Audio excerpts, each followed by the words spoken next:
Organisasi Relawan Projo telah menyelesaikan kongres ketiga yang digelar selama 2 hari, 1 hingga 2 November 2025, di Hotel Grand Sahijaya, Jakarta. Acara ini dihadiri oleh pengurus Projo dari seluruh Indonesia untuk membahas arah organisasi, strategi politik, dan langkah-langkah transformasi menghadapi dinamika nasional. Ketua Umum Projo, Budi Aris Setiadi, menyatakan bahwa hasil kongres akan dilaporkan langsung kepada Presiden Prabowo Subianto sebagai bentuk tanggung jawab forum tertinggi organisasi. Budi Ari kembali terpilih sebagai Ketua Umum Projo. Selain itu, Kongres membentuk tim formatur yang terdiri dari 5 anggota, yaitu Budi Ari sendiri, Hendoko, Tanto dari Jawa Timur, Hidayat Comsu dari Sumatera Selatan, dan Herwin dari Sulawesi Selatan. Tim ini akan bertugas untuk memimpin dan memastikan implementasi program serta rekomendasi Kongres berjalan sesuai dengan visi organisasi. Dalam Kongres tersebut, Projo menghasilkan 5 rekomendasi penting.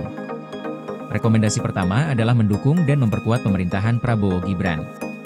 Kedua, mendukung agenda politik Presiden Prabowo dan mensukseskan beliau pada pemilihan 2029. Rekomendasi ketiga adalah melakukan transformasi organisasi guna menjawab tantangan dan perubahan situasi nasional. Keempat, Projo mendorong politik persatuan nasional sebagai upaya memperkuat stabilitas politik dan sosial. Kelima, Projo berkomitmen membantu pemerintah mewujudkan visi Indonesia Emas 2045 melalui kontribusi aktif dalam berbagai program pembangunan nasional. Selain pembentukan pengurus dan penyusunan rekomendasi, Kongres juga memutuskan untuk mengganti logo Projo sebagai bagian dari upaya transformasi organisasi. Langkah ini dimaksudkan untuk mencerminkan wajah baru Projo yang lebih modern, adaptif, dan relevan dengan perkembangan politik serta kebutuhan masyarakat. Perubahan logo ini juga menjadi simbol pembaruan dan semangat baru dalam menghadapi tantangan masa depan. Budi Ari menegaskan bahwa semua keputusan, rekomendasi, dan resolusi Kongres akan diserahkan kepada Presiden Prabowo sebagai bentuk koordinasi dan dukungan terhadap kepemimpinan nasional. Ia menyatakan, Forum Kongres adalah momentum penting bagi Projo untuk menegaskan posisi dan peran organisasi dalam kancah politik nasional. Dengan keputusan ini, Projo menegaskan komitmennya untuk memperkuat pemerintahan, mendukung agenda politik Presiden, dan berperan aktif dalam pembangunan jangka panjang Indonesia. Kongres ketiga ini juga menjadi ajang konsolidasi pengurus Projo dari berbagai daerah, untuk menyamakan visi dan strategi organisasi.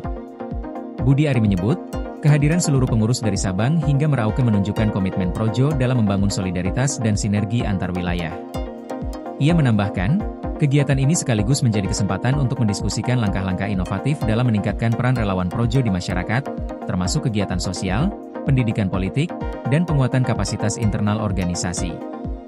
Dengan berakhirnya Kongres 3, Projo menegaskan kesiapan organisasi dalam menghadapi tantangan politik nasional dan mendukung program pembangunan jangka panjang pemerintah.